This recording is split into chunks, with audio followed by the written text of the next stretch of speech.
Hello guys, welcome to my YouTube channel. Ako po pala si Teddy Forlanda. At ang topic po natin for today ay ang regrets o ang panghihinayang. At alam niyo po ba sa isang hospital sa US ay merong isang hospice section. Ang hospice section po ay ito po ay isang um, kwarto sa isang hospital kung saan ang mga tao na may malubhang sakit at papunta na rin sa kamatayan. At sila ay tinanong ng mga nurse at doktor kung ano ang kanilang mga panghihinayang sa kanilang buhay. Meron silang 5 na ibinigay na sinasabi nila na pinanghihinayangan nila. Ang una, sana gusto nila na nabuhay sila, na yung buhay nila na naging totoo sila sa kanilang sarili at hindi yung buhay na inaasahan ng ibang tao para sa kanila. Yun ang kanila isa sa panghihinayang na kanilang nabanggit. At yung pangalawa, sana hindi ako nagtrabaho ng sobra-sobra. Siguro dahil masyado silang workaholic, napabayaan nila yung ibang larangan o mga ibang mga bagay na gusto nilang gawin subalit hindi nila ginawa dahil sub sila sa sobrang pagtatrabaho. Ang ikatlo,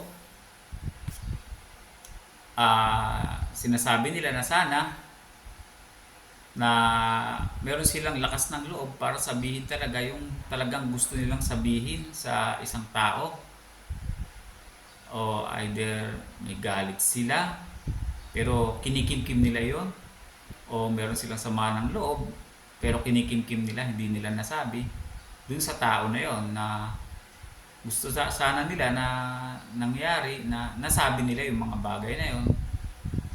At yung ikaapat naman,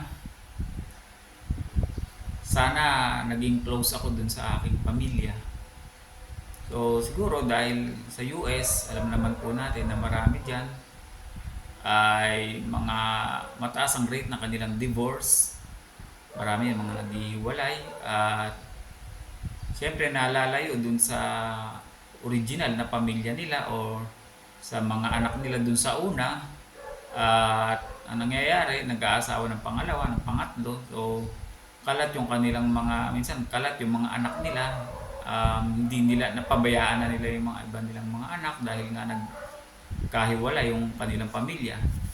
So yun ang isa sa wish nila, na sana naging close sila dun sa kanilang pamilya. At yung ikalima naman na kanilang regret o pinanghihinayangan, na sana sinasabi nila na naging masaya sana sila. Ayun ang sinasabi nila siguro dahil nga sub sa trabaho at hindi sila talaga naging nabuhay na naging masaya sa kanilang panahon nung sila ay kabataan, siguro nasa kabataan pa o nung sila ay wala pang sakit na malubha na magdudulot sa kanila ng kanilang kamatayan. So kayo mga kaibigan, meron po ba kayong regret sa buhay ninyo? So sa mga nabanggit ko po, meron po ba kayo doon isa sa mga binanggit ko na 5 na mga regret ng mga tao na may malubhang sakit at papunta na rin sa kamatayan? Meron po ba kayo dyan? Siguro ngayon na yung panahon para pag-isip-isipan natin yung mga bagay-bagay at mga pangyayari sa ating buhay at prioritize talaga natin kung ano yung mahalaga para sa atin. At yun nga, maganda yun yung mga sinabi nila doon, yung mga tao na yun na malapit na mamatay. At siguro mula sa mga bagay na yun na kanilang binanggit ay meron tayong matututunan doon. Sapagkat habang tayo malakas pa, di po ba dapat maging grateful tayo at tayo'y buhay pa, magpasalamat tayo. na tayo hanggang sa mga pagkakataong ito ay taglay-taglay pa natin ang ating buhay.